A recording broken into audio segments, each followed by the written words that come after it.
सलाम नमस्ते, मैं हूं सलीम अख्तर सिद्दीकी। क्या नीचे गिरने की कोई सीमा नहीं होती? शायद नहीं होती होगी। अगर होती तो बाबा रामदेव अपने शरबत को प्रमोट करने के लिए खास शरबत के बारे में ये नहीं कहते कि इस शरबत से मस्जिदें और मदरसे बनते हैं। भले ही उन्होंने शरबत का नाम नहीं लिया, लेकिन उनका साफ इशारा रूह अफ़ज़ा की ओर था। रामदेव कोल्ड ड्रिंक्स की तुलना टॉयलेट क्लीनर से करते हैं। शरबत कंपनियों पर शरबत जिहाद करने का आरोप लगाते हैं। अब ये भी एक नया जिहाद बन गया है। वह कहते हैं मैं ये बातें बता रहा क्योंकि गर्मियों में लोग प्यास बुझाने के नाम पर ठंडा मतलब टॉयलेट क्लीनर पीते रहते हैं। एक तरफ टॉयलेट क्लीनर का प्रहार तो वहीं दूसरी ओर एक कंपनी शरबत तो बनाती है, लेकिन उस पैसे से वो मदरसे और मस्जिदें बनवाती है। वो ठीक है, उनका मजहब है। रामदेव आगे बोलते हैं, लेकिन अगर आप वो शरबत पिएंगे तो मस्जिदें बनेंगी। पतंजलि का शरबत पिएंगे तो गुरुकुल बनेगा, आचार्य कुलम बनेगा, पतंजलि विश्वविद्यालय और भारतीय शिक्षा बोर्ड आगे बढ़ेगा। जैसे लव जिहाद, वोट जिहाद चल रहा है, ऐसे ही शरबत जिहाद भी चल रहा है। आपको शरबत जिहाद से बचाना है, ऐसा रामदेव ने कहा। रूह अफ़ज़ा का मतलब है आत्मा को ताज़ा करने वाला। अच्छा हो कि बाबा रामदेव भी रूह अफ़ज़ा पिए और अपनी आत्मा को ताज़ा करें, जिससे उनकी आत्मा में जो नफरत का कीड़ा घुस आया है वह मर जाए।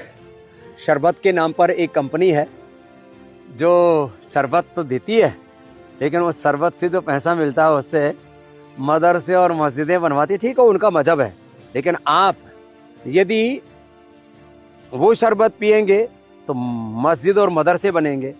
और पतंजलि का गुलाब का शरबत पीते हैं आप, ये शरबत पिएंगे आप तो गुरुकुल बनेंगे, आचार्य कुलम बनेगा, पतंजलि विश्वविद्यालय, भारतीय शिक्षा बोर्ड आगे बढ़ेगा। इसलिए मैं कहता हूँ ये शरबत जिहाद भी, जैसे लव जिहाद, वोट जिहाद चल रहा है ना, ऐसे शरबत जिहाद भी चल रहा है। तो लो, आपको इस शरबत जिहाद से बचाना है तो सब तक ये। क्या कोल्ड ड्रिंक्स और शरबत बनाने वाली कंपनियां भारत सरकार को टैक्स नहीं देती, जीएसटी नहीं देती? क्या कंपनियां लाखों लोगों को रोजगार नहीं देती?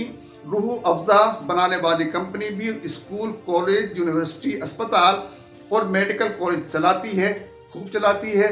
बाबा रामदेव को बताना चाहिए कि हमदर्द ने कितनी मस्जिदें और कितने मदरसे बनाए हैं। उनके पास क्या आंकड़ा है इस बारे में? क्या किसी कंपनी को दूसरी कंपनी के उत्पादों को नीचा दिखाकर उन्हें जहाज से जोड़कर अपने उत्पाद का प्रचार करना चाहिए? नहीं करना चाहिए। लेकिन बाबा रामदेव ने यह सिलसिला शुरू कर दिया है। बाबा रामदेव ने जो कुछ कहा है वह नफरत से भरा है और बताता है कि उनके दिल में किसी के लिए कितनी नफरत भरी है। रूह अफ़ज़ा का विकल्प अभी तक नहीं बन सका है। कई नामी गिरामी कंपनियों ने उसके मुकाबिल कई शरबत लॉन्च किए, लेकिन रूह अफ़ज़ा का वर्चस्व नहीं तोड़ पाए। अब बाबा रामदेव नफरत के कंधों पर सवार होकर इसका मुकाबला करने के लिए सामने आए हैं। बाबा रामदेव के कई उत्पाद संदेह के घेरे में रहे हैं। कोरोना काल में उन्होंने कोरोनिल नामक दवा बनाई थी, जिस पर तमाम तरह के सवाल उठे थे, लेकिन सत्ता का संरक्षण उन्हें हर बार बचा लेता है। रूह अफ़ज़ा 1906 से अपना वर्चस्व बनाए हुए है, ये सभी की पसंद है। गाजियाबाद के हकीम हाफिज अब्दुल मजीद ने रूह अफ़ज़ा तैयार किया था। उनकी कंपनी हमदर्द 1948 से यानी आज़ादी के बाद से भारत, पाकिस्तान और बांग्लादेश में इसे बना रही है। रूह अफ़ज़ा का खास यूनानी नुस्खा कई तरह के ऐसे तत्वों को मिलाकर बनाया जाता है जिन्हें ठंडा एजेंट कहा जाता है, जैसे कि गुलाब, जो लू के दौरान खास राहत पहुंचाता है। हमदर्द कंपनी वक्फ है, यानी इसकी आमदनी लोगों की भलाई में खर्च की जाती है। रूह अफ़ज़ा सिर्फ शीतल पेय नहीं है, ये दवा भी है। सच तो ये है कि इसे दवा के रूप में ही बनाया गया था। रूह अफ़ज़ा शरीर में पानी की कमी को दूर करने के साथ ही हीमोग्लोबिन में सुधार करने में मदद करता है, एपच को रोकने और शरीर की गर्मी को कम करने में भी मदद करता है, जिससे बुखार कम होता है। रूह अफ़ज़ा दिल की कार्य क्षमता बढ़ाने और दिल में रक्त की आपूर्ति को सुचारू करने में भी मदद करता है, जिससे पूरे दिल का स्वास्थ्य में सुधार होता है। मतली और दस्त के मामले में लक्षणों को कम करने के लिए रूह अफ़ज़ा का सेवन किया जा सकता है, इसलिए ये एक दवा भी है, याद रखिए। बाबा रामदेव की कंपनी पतंजलि के उत्पादों पर तमाम सवाल उठते रहे हैं। पतंजलि के दिव्य दंत मंजन में नॉनवेज मटेरियल होने का दावा करते हुए अगस्त 2024 में दिल्ली हाई कोर्ट में याचिका दायर की गई थी। कोर्ट ने याचिका स्वीकार करते हुए केंद्र सरकार, पतंजलि, बाबा रामदेव, आचार्य बालकृष्ण और अन्य को नोटिस जारी कर जवाब मांगा था। याचिका में कहा गया था कि बाजार में दिव्य दंत मंजन को शाकाहारी उत्पाद बताकर बेचा जा रहा है, जबकि उसमें मछली के तत्व शामिल हैं। यह याचिका एडवोकेट जतिन शर्मा की ओर से लगाई गई थी। इसमें कहा गया है कि कंपनी अपने दिव्य दंत मंजन में समुद्र फेन यानी कटल फिश नाम का मांसाहारी पदार्थ इस्तेमाल करती है। याचिका में कहा गया है कि मंजन में मांसाहारी मटेरियल होने के बावजूद कंपनी इसे हरे रंग का डॉट लगाकर बेच रही है। हरे रंग का डॉट बताता है कि उस प्रोडक्ट को बनाने में सिर्फ शाकाहारी चीजों का ही इस्तेमाल किया गया है। याचिकाकर्ता यतिन का दावा है कि बाबा रामदेव ने खुद ही एक वीडियो में स्वीकार किया है कि उनके इस प्रोडक्ट में समुद्र फेन का इस्तेमाल किया जाता है।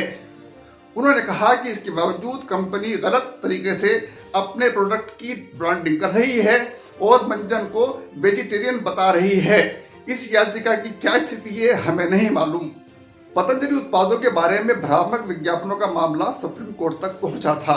अगर आपको शायद याद हो, सुप्रीम कोर्ट का कहना था कि पतंजलि आयुर्वेद के सभी झूठे और भ्रामक विज्ञापनों को तुरंत रोकना होगा।